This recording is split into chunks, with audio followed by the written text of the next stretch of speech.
O programa a seguir é uma produção independente e o conteúdo apresentado é de total responsabilidade de seus idealizadores.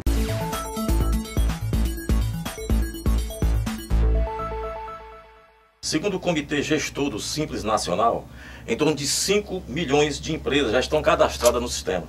O número representa algo em torno de 83,7% das micro e pequenas empresas cadastradas e algo em torno de 80% das empresas brasileiras. E para falar sobre esse assunto, nós estamos aqui no nosso estúdio com o professor e auditor fiscal do Estado, coordenador de administração tributária, Eliezer Pinheiro. Boa noite, professor. Boa noite. A primeira pergunta é: quais as vantagens para o micro e pequeno empreendedor de se cadastrar no Simples? Bom, as vantagens são de ordem, além da tributária, existem várias vantagens que estão na própria Constituição.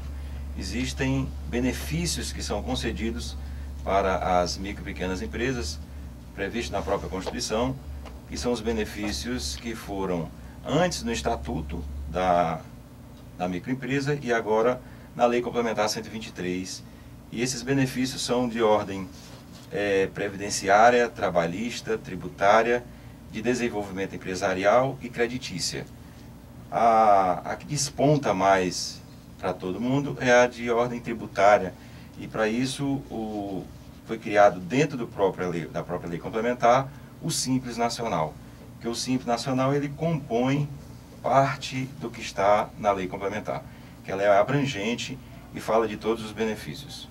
E para que uma empresa possa ser cadastrada no Simples, quais são os requisitos legais? Bom, o primeiro, ela está entre as empresas com um faturamento, no caso do estado do Ceará, até R$1.800.000. Mas o limite nacional é R$2.400.000. R$2.400.000 para a empresa participar nacionalmente. E existem os sublimites. Esses sublimites são de acordo com o PIB de cada estado. Então, existem dois sublimites, um limite de 1.200.000, alguns estados estão nesse limite, e o limite de 1.800.000, que é o caso do estado de Ceará, porque ele está com um PIB entre 1% e 5% do país. Os estados que têm um PIB abaixo de 1% têm um limite de 1.200.000 e os demais 2.400.000. Basta que ela esteja com faturamento nesse limite que ela pode pleitear, desde também que ela não esteja em uma atividade impedida de participar do Simples Nacional. E quais são as atividades impedidas? Bom, são várias as atividades que impedem a empresa de participar do Simples. Há algumas atividades como, por exemplo, a fabricação de bebidas alcoólicas, fabricação de cigarros, os profissionais liberais, de um modo geral, as empresas dos profissionais liberais, elas estão também impedidas. São várias as atividades que têm, por lei, impedimento de participar do Simples Nacional. Bem, professor Eliezer, como a gente tem acompanhado, eu também como auditor fiscal, a filosofia inicial do Simples Nacional foi para que você simplificasse a vida tributária das pequenas e médias empresas e com a ideia de aumentar a formalização dessas empresas que tinham um sistema muito complicado e impedia essa formalização. Eu perguntaria, esses dois objetivos estão sendo alcançados pelo Simples? Bom, o Simples, na forma como ele foi concebido inicialmente, ainda em 97, que era o Simples Federal, ele abrangia 6 tributos da União e, a critério dos estados e dos municípios, que eles poderiam também aderir, os impostos municipais e o imposto estadual, o imposto ISS e o ICMS. Mas como não houve uma adesão dos estados, o que aconteceu foi que com essa mudança em 2003, a lei complementar veio regulamentar um artigo que estava na Constituição, na Emenda Constitucional 42, e determinou que estados e municípios passassem de forma obrigatória, a aderir ao Simples Nacional, e a opção passou a ser do contribuinte e não dos estados. Mas os benefícios que são tributários, que eles abrangem 8 tributos.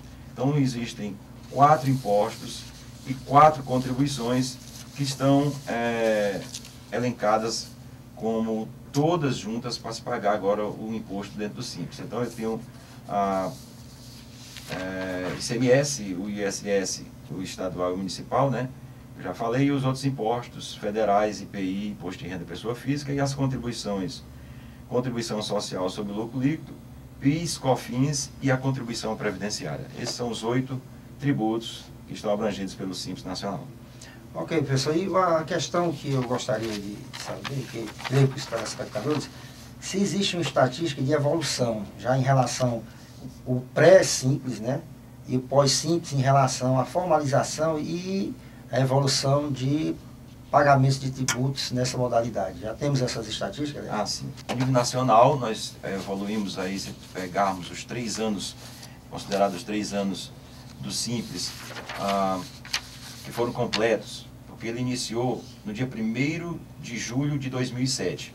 E pegando o ano inteiro de 2008, 2009 e 2010, houve uma evolução, sim, significativa em termos de arrecadação de todos os tributos no país. Então, nós saímos de 24 bilhões em 2008 para 26 bilhões em 2009 e 35 bilhões em 2010 na arrecadação do Simples Nacional. Ou seja, houve uma adesão, também uma evolução no número de empresas e, com isso, um aumento da arrecadação. Se bem que podemos considerar que em 2010 nós aumentamos aí o número de participantes com a entrada do microempreendedor individual, que já estamos na casa de mais de 1 milhão de microempreendedores individuais desse total de quase 5 milhões de empresas no país. E quem é que pode ser esse microempreendedor individual? Qual o perfil dele? Bom, o perfil também está relacionado à questão do faturamento anual. Então, o microempreendedor individual é aquele pequeno ambulante, é o feirante, cabeleireiro, o pequeno profissional que, tendo no máximo um empregado, ele tendo um faturamento anual de até R$36 mil, ele se cadastra e tem os benefícios, principalmente o benefício previdenciário.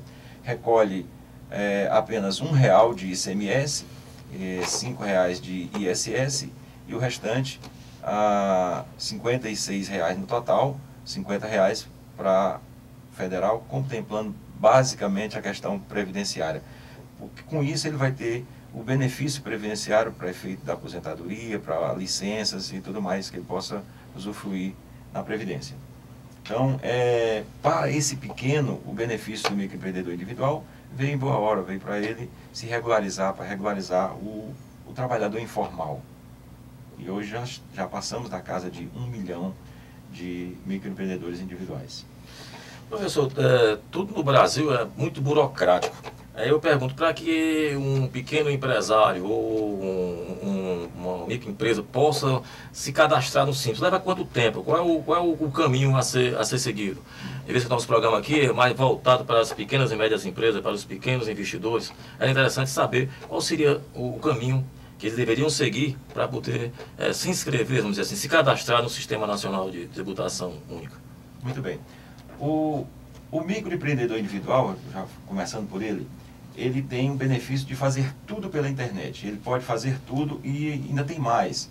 Tem um outro benefício que foi concedido a ele, que está na própria lei complementar que foi alterada, em relação ao contador. Então ele não precisa, no primeiro ano de atividade dele, pagar nenhum contador, e aí o Conselho Regional de Contabilidade é que se encarrega de